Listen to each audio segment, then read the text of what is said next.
Muy buenos días, soy la doctora Daniela Cifuentes, pediatra del Hospital de Puerto Montt, y hoy les presentaré sobre coqueluche. Primero un poco la hoja de ruta que ocuparemos. Haremos una definición de coqueluche, un poco de microbiología, hablaremos de la epidemiología y de la historia de las vacunas, eh, la clínica, el diagnóstico, el tratamiento y, muy importante, la prevención de esta enfermedad. El coqueluche o tos convulsiva es una enfermedad infecciosa aguda sumamente contagiosa de las vías respiratorias causada por la bacteria gram negativa Bordetella pertussis. Esta se caracteriza por producir una inflamación en el árbol traqueobronquial y producir secundariamente accesos de tos violenta y espasmódica con cesación de asfixia que terminan en un ruido estridente durante la inspiración llamado gallito inspiratorio. Es más frecuente durante las épocas de primavera y verano, pero se pueden presentar en otras épocas del año también. Se pueden presentar a cualquier edad, pero los niños son los más afectados, en específico los niños menores de 5 años, y en general el coqueluche es más grave en los lactantes, específicamente los lactantes menores de 2 meses. Es una enfermedad prevenible por vacunas, por lo que debemos asegurarnos de que nuestros niños estén cubiertos con sus vacunas que están incluidas en el PNI. Nombrando un poco de microbiología, la Bordetella pertussis es un patógeno humano sin reservorio animal o ambiental conocido hasta el momento. Es un cocobacilo gram negativo exigente que sobrevive solo unas pocas horas en las secreciones respiratorias fuera del cuerpo humano. Por lo tanto, la necesidad de aislamiento es un aislamiento de gotitas. Hay otras especies de bordetela que también pueden producir un síndrome similar al de la Bordetella pertussis y que son las bordetelas parapertussis, bronquiséptica y olmesi. Estas pueden producir un cuadro muy similar, pero como les decía, un poco menos grave. También se da mucho que haya una coinfección con otros patógenos respiratorios, por ejemplo, un virus respiratorio sincicial, un adenovirus o algún otro tipo de virus respiratorio. Así que es importante cuando hacemos la búsqueda etiológica no solamente buscar bordetela, sino que también buscar la coinfección con virus respiratorios. Epidemiología del coqueluche. El coqueluche es una enfermedad respiratoria endémica de distribución global que tiene ciclos de brotes que se dan más o menos cada 3 a 5 años. Desde hace décadas que se dispone de vacunas efectivas para esta enfermedad. Sin embargo, a pesar de las altas coberturas que se han alcanzado en muchos países, la enfermedad continúa siendo endémica, ya que ni las vacunas ni la infección natural confieren una inmunidad permanente, lo que hace que haya siempre grupos que sean susceptibles de enfermar. En Latinoamérica, la incidencia de la enfermedad por Bordetella pertussis antes del año 2000 se estimaba más o menos en 17,8 casos por cada 100.000 habitantes y a partir del 2000 se ha visto una incidencia que ha fluctuado entre 2,5 a 8,5 casos por 100.000 habitantes. El 90% de los casos reportados de infección son en lactantes menores de un año, porque son los lactantes que no han podido completar su esquema de vacunas o no han podido recibir ni siquiera una vacuna en el caso de los lactantes menores de 2 meses, que son quienes se ven más afectados y es en los que existe mayor mortalidad. La mortalidad en este grupo de pacientes en los menores de un año puede llegar hasta el 1%. La Sociedad Latinoamericana de Infectología Pediátrica y la Sociedad Latinoamericana de Pediatría han adoptado un papel proactivo en las recomendaciones sobre la vacunación contra Bordetella pertussis, dado esta todavía presencia de mortalidad por esta enfermedad, adoptando algunas campañas de vacunación. Una de las más importantes, la vacunación a la embarazada, que varía en los países. En Chile se vacuna desde la semana 28, en algunos otros países se vacuna desde la semana 20. Bueno, un poco de la historia de las vacunas contra coqueluche. En los años 30 se desarrollaron las primeras vacunas, que eran vacunas a célula completa, y la cobertura masiva mundial con esta vacuna de célula completa redujo las tasas de infección, que eran muy altas, que en la época pre-vacuna eran más o menos de 157 casos por cada 100.000 habitantes, a menos de 1 en los años 70. Como vimos, en los años 2000 ya eran más altas, así que como la menor tasa reportada son de los años 70. Pero reportes sobre la reactogenicidad llevaron a desarrollar otro tipo de vacunas, que son las vacunas acelulares contra coqueluche, que las vamos a ver representadas en el resto de la presentación con una A y una P de pertussis acelular en combinación con difteria y tétanos. Ensayos de los años 90 demostraron que las vacunas combinadas DTP acelular son mucho menos reactogénicas que las vacunas a célula completa y que son tan efectivas como ella. Sigamos con la epidemiología. Como les decía, a pesar de ser una enfermedad prevenible por vacunas, tiene altas tasas globales de hospitalización, complicaciones y muerte, especialmente en los lactantes bajo 2 meses de edad.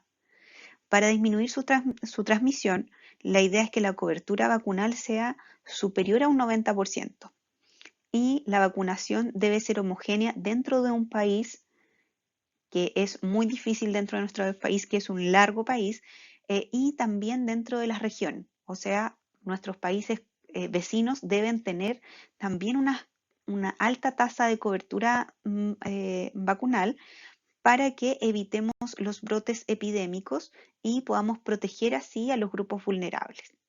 Aquí se ve un gráfico de la incidencia de coqueluche o tosferina en Latinoamérica de entre el año 2006 y el año 2018 y podemos ver aquí los grupos afectados. En rosado está el grupo menor de un año que no ha completado su calendario de vacunas y que por lo tanto es más susceptible y tiene tasas mucho más altas que el resto de la población.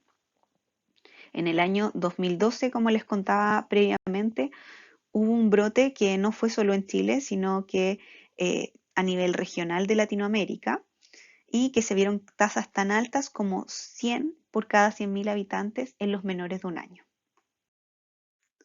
¿Cómo es la clínica de esta enfermedad? Es una enfermedad que tiene una forma clásica y una forma más bien atípica. En la forma clásica existen 3 fases consecutivas y se caracterizan por un cuadro de tos en accesos característica, ¿ya? Que es la tos coqueluchoidea o tos quintosa. El periodo de incubación desde el tener contacto con alguien que está infectado por coqueluche es de 7 a 10 días con un rango que puede ser tan alto como 21 días. Luego comienza los síntomas con una fase catarral, que son síntomas leves, rinorrea, tos, fiebre muy baja, congestión nasal que es indistinguible de un resfrío común. Y la tos paulatinamente se va transformando en una tos paroxística. Esta fase dura más o menos 2 semanas, luego se sigue la fase paroxística, que es la más típica de esta enfermedad, que dura entre 4 a 8 semanas y que se presenta tos en accesos de predominio nocturno que pueden estar acompañados de rubicundez o cianosis facial, puede estar acompañado de vómitos, o sea, la tos es emetizante, especialmente en los menores de un año, y tiene esta sensación de ahogo y gallito inspiratorio tras los golpes de tos. Pueden ser 5 o más golpes de tos, por eso esta tos se llama tos quintosa, porque es de 5 o más. En el recién nacido y en los lactantes pequeños también podemos ver que presenten apneas, incluso asociados o no a la tos. Luego de esta fase paroxística, que tiene un pic más o menos como a la segunda semana, que se mantiene más o menos hasta como en la segunda, la cuarta semana y luego va bajando los episodios de tos, aparece la fase de convalescencia, donde la tos va desapareciendo gradualmente, pero puede reaparecer si es que tenemos alguna otra infección viral. Y esta fase dura de 2 a 4 semanas. En la literatura salen diferentes tiempos de estas fases, pero es más o menos un estimado. Vamos a ver un video donde se ve a un lactante menor sufriendo de un ataque de tos por coqueluche.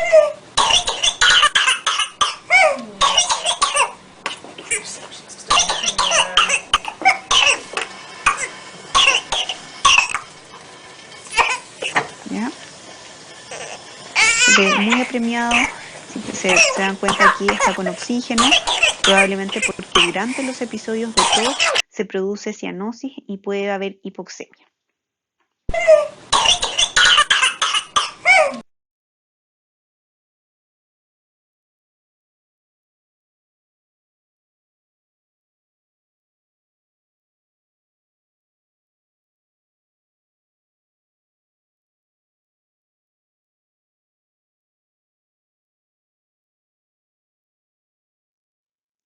Sigamos con la clínica. Como le decía, existen las presentaciones clínicas típicas y las atípicas. Las atípicas son las presentaciones que son oligosintomáticas, o sea, con muy pocos síntomas, o las graves.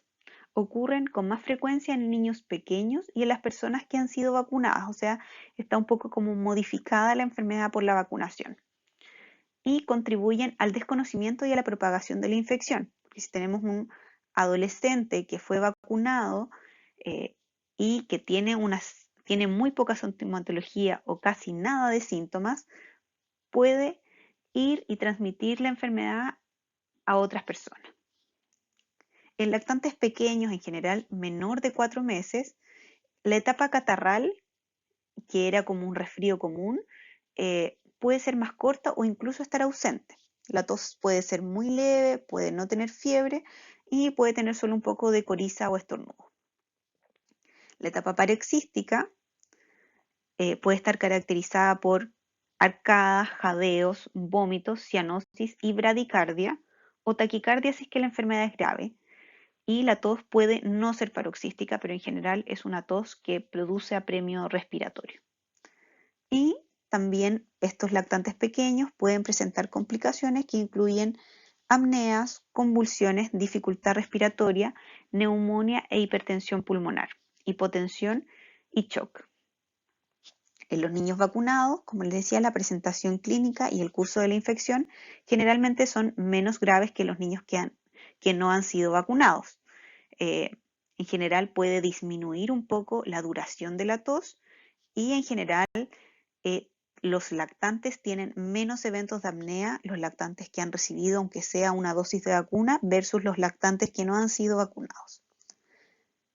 Los niños mayores y los adolescentes pueden ser asintomáticos o tener tos leve sin ninguno de los síntomas característicos de la tos coqueluchoidea.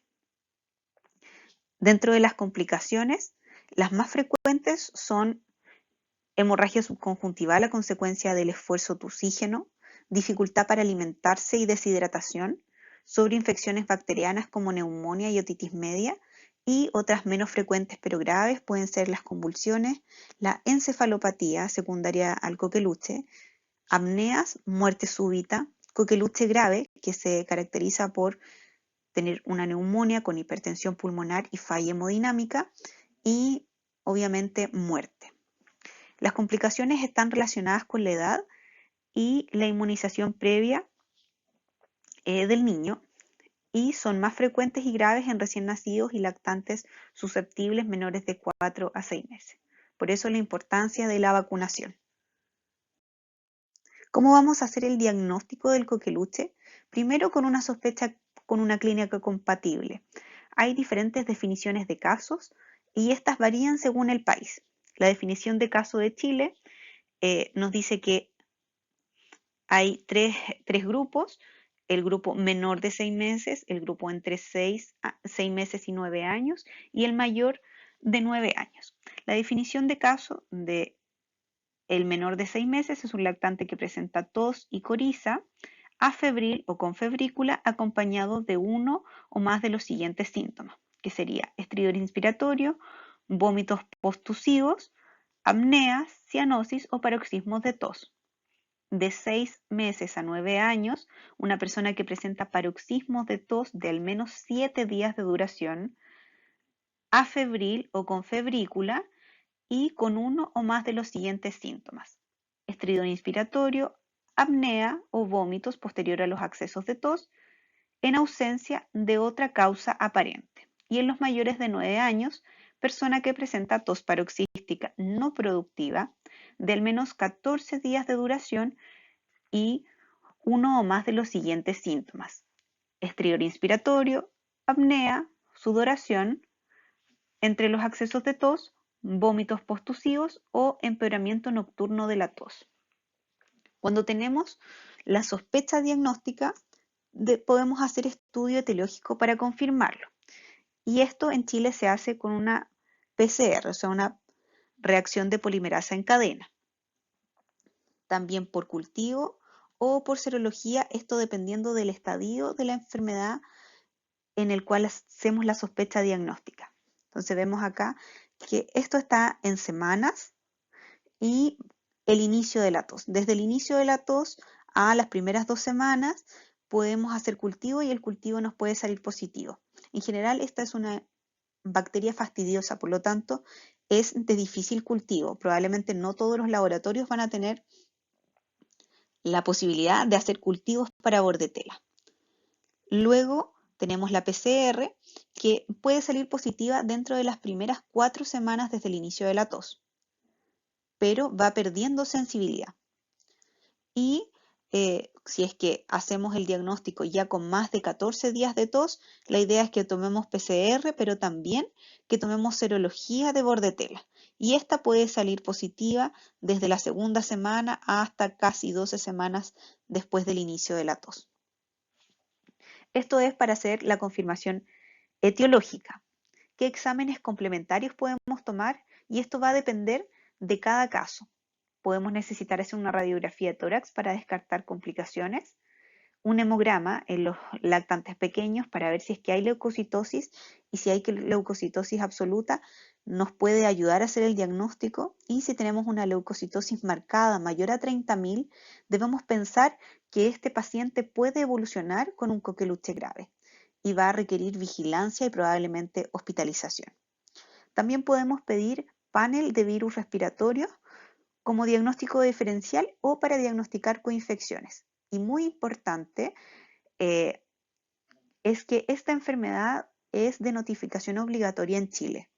No la sospecha, sino que la confirmación. Entonces, cuando tenemos una PCR positiva para bordetela, nosotros debemos ingresar a EpiVigila a hacer nuestra notificación de caso. Así como lo hacemos para el COVID, es importante que también lo hagamos para las otras enfermedades de notificación obligatoria. ¿Cuál es el tratamiento? Existen 2 grandes pilares de tratamiento. Uno es el tratamiento sintomático y otro el tratamiento etiológico. El tratamiento sintomático puede ser, dependiendo del paciente, lo que vaya a necesitar. Si es que el paciente está con una insuficiencia respiratoria secundaria al coqueluche o tiene estos accesos de tos que producen mucha cianosis, puede ser que requiera oxigenación, también hidratación y alimentación, dependiendo del caso. Puede ser que necesitemos hidratarlos por vía endovenosa o que podamos alimentarlos a través de una sonda nasogástrica. Los antitusivos no están indicados en la edad pediátrica y no hay evidencias de beneficios. Es más, tienen mayor riesgo que beneficio, por lo tanto no deben indicarse ni antitusivos ni descongestionantes porque no ayudan en la terapia del coqueluche. Debe evitarse los desencadenantes de la tos, en los niños más grandes hacer ejercicio, el frío, y en los lactantes menores el aspirado nasal. Nosotros vamos a necesitar hacer un aspirado nasal para tomar la muestra para la PCR, pero la idea es que la madre no esté continuamente haciéndole un aseo nasal como en un resfrío común, porque puede gatillar más accesos de tos. Recordar que debemos tener un aislamiento de gotitas con estos pacientes, por lo tanto debemos usar las EPP correspondientes y en todo paciente que estemos atendiendo debemos ocupar al menos una mascarilla plana. Esto se debe mantener por lo menos 5 días post inicio del tratamiento etiológico o 21 días desde el inicio de la tos si es que el niño no recibió tratamiento. Luego el segundo pilar es el tratamiento etiológico, o sea, los antibióticos.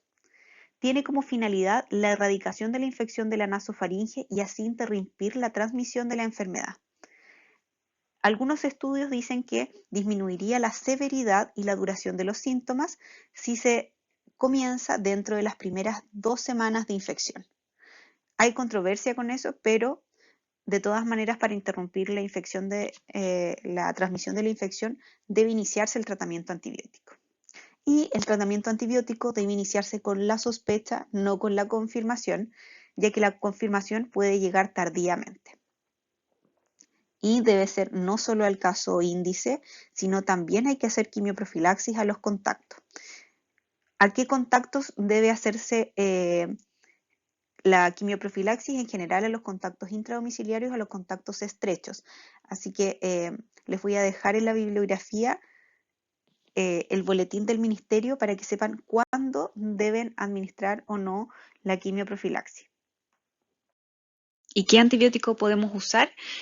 Hay varios esquemas de tratamiento antibiótico que son efectivos, que están dentro de este esquema y que son las recomendaciones de la Academia Americana de Pediatría del 2006, que no han cambiado en los últimos años. El más utilizado es la acitromicina, que en los menores de 6 meses se da 10 miligramos por kilo día por 5 días, y en los mayores de 6 meses 10 miligramos por kilo dosis el primer día y luego 5 miligramos por kilo día del día 2 al 5, completando también 5 días igual que el menor de un mes. Adultos y adolescentes 500 miligramos el primer día y luego 250 miligramos hasta completar los 5 días. Y están esquemas también con eritromicina, claritromicina y cotrimoxazol en el caso de los pacientes que fueran alérgicos a los macrólidos. No se debe usar claritromicina en el menor de un mes por el alto riesgo de estenosis hipertrófica del píloro. Se ha visto algunas asociaciones también con acitromicina, pero mucho menores que con claritromicina, así que la idea es usar acitromicina idealmente. Recordar que las administraciones diarias mejoran la adherencia, por lo tanto la acitromicina tiene ese plus también, y los esquemas son más cortos con acitromicina que con los otros antibióticos. Así que yo recomendaría el uso de acitromicina, que es mucho más fácil que el paciente siga la indicación. Muy importante saber cuándo derivar un paciente para hospitalización. En general, la edad es un criterio de hospitalización para la sospecha de coqueluche. El menor de 3 a 4 meses tiene mayores riesgos de complicaciones como apnea y coqueluche grave, por lo tanto debe ser observado aunque se vea así de bien como esta guagüita, ¿ya?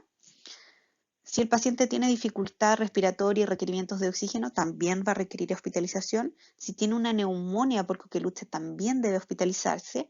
Si es incapaz de alimentarse, ya sea un lactante o un niño o un adulto, igual tiene indicación de hospitalizarse. Si es que ha presentado cianosis o apneas asociados o no a la tos, también debe hospitalizarse. Y si ha presentado algún tipo de convulsión. ¿Cómo podemos prevenir el coqueluche? Nuestra primera forma de prevenirlo es la vacunación, ¿ya? En nuestro calendario de vacunas en Chile está incluido la vacunación contra coqueluche y es importante que nosotros hagamos que nuestros pacientes inicien a tiempo su PNI y que sigan según el cronograma, que no se salten dosis, porque como vemos es súper importante para poder prevenir el coqueluche grave que el niño tenga su calendario de vacunas completo. No olvidar el refuerzo de primero y octavo básico, que está un poco abandonado ahora por la falta de clases, pero que debemos incentivar a las familias a que vacunen a sus niños.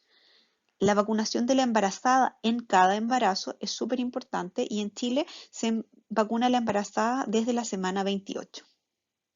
Y en globo lograr coberturas mayores a un 90%. ¿Cómo podemos prevenir también esta enfermedad? Mantener una alta sospecha diagnóstica y lograr hacer la notificación de los casos para alertar de brotes y poder disminuir la transmisión de la enfermedad.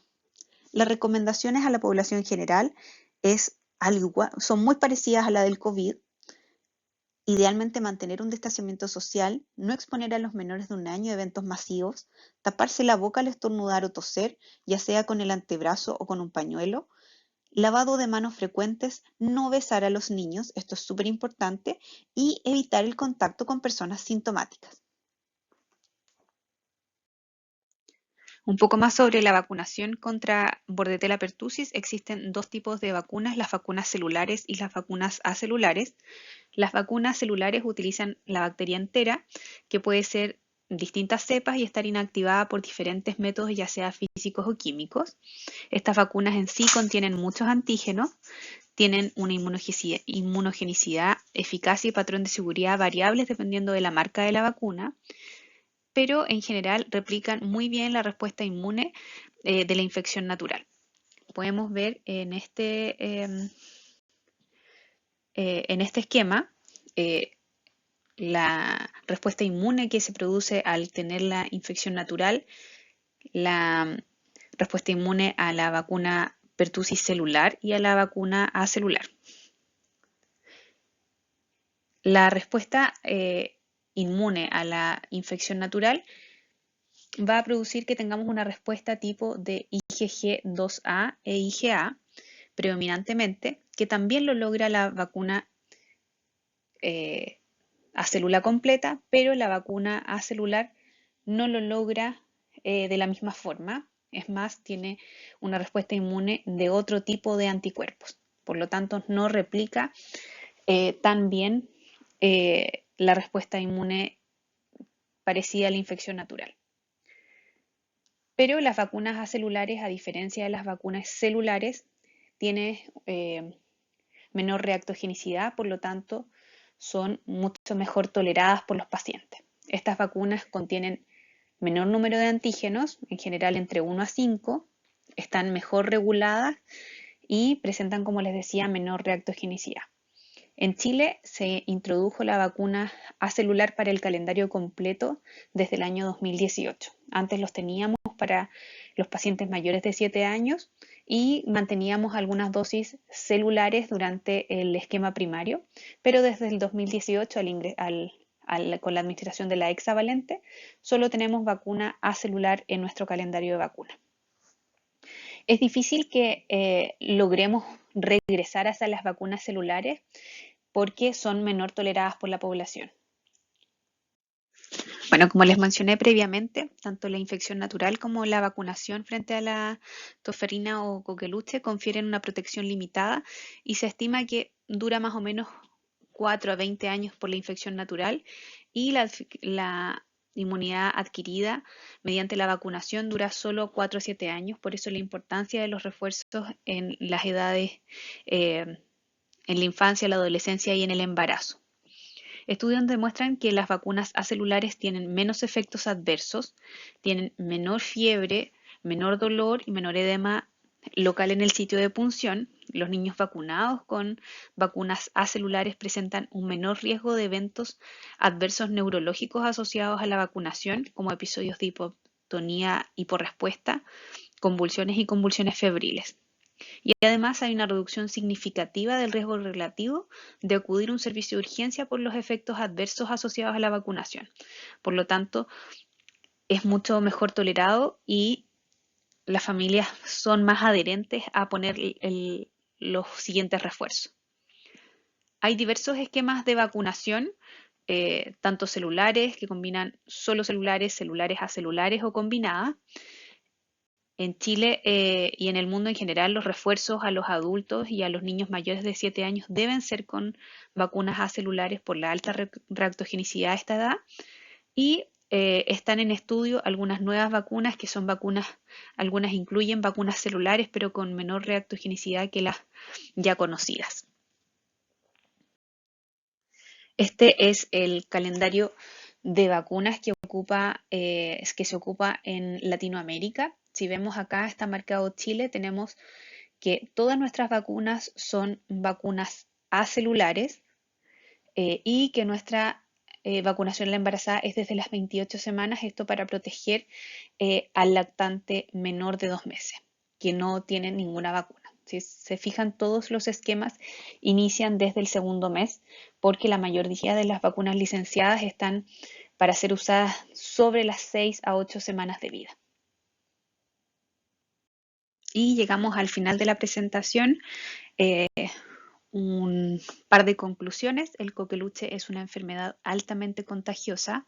Los lactantes menores de 1 año pueden tener evoluciones graves, por lo tanto es importante que estemos atentos a la evolución. Debemos tener un alto índice de sospecha de esta patología, iniciar tratamiento precozmente ante la sospecha y debemos ser promotores de la vacunación para lograr coberturas mayores a un 90% que sean efectivas para nuestra población. Muchas gracias por su atención.